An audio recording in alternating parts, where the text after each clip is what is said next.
नमस्कार, मैं हूं रवि तिवारी। आप देखना शुरू कर चुके हैं लोकल टीवी। आपको बताना चाहूंगा कि इस बार बरकानी की जनपद सदस्य की सीट हाई प्रोफाइल होने वाली है और हाई प्रोफाइल होने का कारण यह है कि दीपक सिंघल जी ने अपने पत्ते खोल दिए हैं। दीपक सिंघल जी ने जो देवभोग के मंडल अध्यक्ष हैं जगमोहन पटेल जी को एक आवेदन पत्र दे दिया है कि उन्होंने भी बीजेपी की तरफ से जनपद सदस्य के लिए आवेदन पत्र प्रेषित किया है और उन्होंने ये कहा है कि वो बरकानी सीट से इस बार चुनावी मैदान में आने वाले हैं।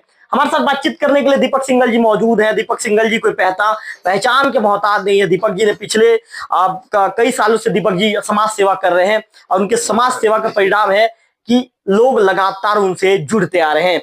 दीपक जी, आपने आवेदन प्रेषित किया है, पहले उसके विषय में दर्शकों को बताइए।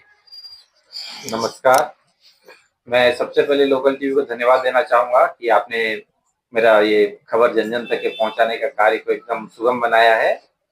और मैं माननीय मंडल अध्यक्ष जगमोहन पटेल जी को क्षेत्र क्रमांक 4 सरगीगुड़ा, जिसपे 4 ग्राम पंचायत आते हैं, एक बरकानी, घुमरगुड़ा, सरगीगुड़ा, गंगराजपुर के आश्रित ग्राम लिमपारा और चिमराभाटा, यहाँ के जनता का सेवा करने का मन। मैं तो ऐसे सभी जगह के लोगों के साथ जुड़ा हुआ हूँ, लेकिन यहाँ पे सामान्य मुक्त सीट आया है तो वहां से जनपद सदस्य का चुनाव लड़ने के लिए मन बनाया है। इसके एवज में मैंने बीजेपी के मंडल अध्यक्ष को वहां से मुझे बीजेपी से अधिकृत करने के लिए आवेदन पत्र प्रस्तुत किया है।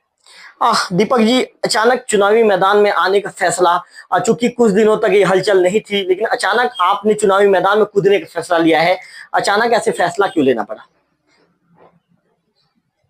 वहां के लोगों से बार बार संपर्क हो रहा था तो वहां के लोग बहुत ज्यादा बोल रहे हैं कि आपको आना पड़ेगा, हमारा क्षेत्र बहुत ज्यादा वो है, आपको हमारे क्षेत्र की जनता के साथ जुड़े रहना पड़ेगा, बहुत प्रकार के मुद्दे हैं। तो उसके लिए चर्चा वर्चा हुई, तो उसके लिए उन्होंने कहा कि आपको हमारे क्षेत्र से एक बार जनप्रतिनिधि बन के हमारे क्षेत्र की कुछ समस्याओं को दूर करने का काम करना पड़ेगा। आप अगर बनेंगे तो हमारी क्षेत्र की समस्याओं को लेकर आप ऊपर तक ले जाएंगे, जिससे अगर सभी समस्या दूर नहीं भी हो पाएंगी तो कुछ समस्याओं को तो आप निराकरण कर पाएंगे, ऐसा उनका कहना हुआ। तो उनके बोलने के एवज में, क्षेत्र की जनता की मांग के एवज में, उस एवज में बरकानी जनपद सदस्य, सरगीगुड़ा जनपद सदस्य क्षेत्र क्रमांक 4 से लड़ने का मन बना रखा है। दीपक जी, एक महत्वपूर्ण सवाल ये भी पूछूंगा, चूंकि जो जनपद अध्यक्ष है आपकी धर्मपत्नी जी नेहा सिंघल जी ने भी जनपद सदस्य के लिए आवेदन पत्र प्रेषित किया है कि मैं जनपद सदस्य लड़ना चाहती हूँ। क्या मैडम जी का सीट अभी तक फाइनल हुआ है? क्या कहाँ से चुनावी मैदान में आने वाली है? उनका अभी किसी प्रकार का कोई फाइनल नहीं हुआ है। क्षेत्र क्रमांक यानी उनको पार्टी जिला लड़ने के लिए बोल रही है। जिला अध्यक्ष एससी वर्ग से हो गया है, तो एससी वर्ग के एक ही सीट आरक्षित है और हम जनरल आदमी है, तो पार्टी अब जैसा भी निर्देशित करेगी जिला लड़ने के लिए तो जिला लड़ेंगे। और पार्टी अगर उनको जनपद सदस्य लड़के पुनः अगर जनपद की कमान संभालने के लिए कहेगी तो जनपद करेंगे। उनका किसी प्रकार का कोई भी अभी तक निश्चित नहीं किया गया है। दीपक जी, क्या लगता है यदि आप चुनावी मैदान में आते हैं सरगीगुड़ा से, जो जनपद सदस्य सीट है, तो आपको जनता का कैसा आशीर्वाद मिलेगा? जनता का कैसा रिस्पॉन्स रहेगा आपके प्रति?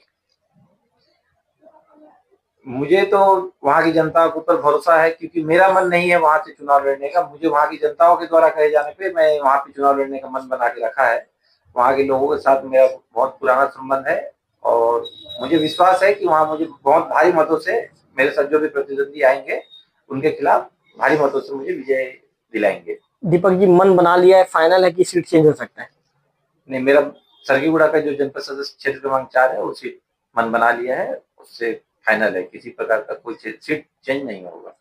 तो मैं आपको बड़ी खबर बता रहा हूं, दीपक सिंघल जी ने साफ तौर पर कह दिया है कि सरगीगुड़ा के जनपद सदस्य सीट से इस बार मैं चुनावी मैदान पर आऊंगा। उन्होंने अपने प्रतिद्वंदी से भी कह दिया है, जो भी उनके प्रतिद्वंदी होंगे, हालांकि अभी तक जो चीजें हैं अभी तक स्पष्ट नहीं है कि कौन उस सीट से चुनाव लड़ना चाह रहा है, अभी तक क्लियर नहीं है। लेकिन आपको बता दूं कि उन्होंने प्रतिद्वंदी को भी अपने साफ तौर पर यह संदेश दे दिया हमारे लोकल टीवी के माध्यम से कि प्रतिद्वंदी कोई भी हो, मैं चुनावी मैदान में आने को तैयार हूं। उन्होंने आश्वस्त हमारे लोकल टीवी से बातचीत के दौरान ये कहा है कि जनता जनार्दन का आशीर्वाद उन्हें इस बार प्राप्त होगा और जनता जनार्दन के बुलाए जाने के आधार पर ही वो उस सीट से चुनाव लड़ना चाहते हैं। कैमरा पर्सन विक्की के साथ रविकांत तिवारी, लोकल टीवी।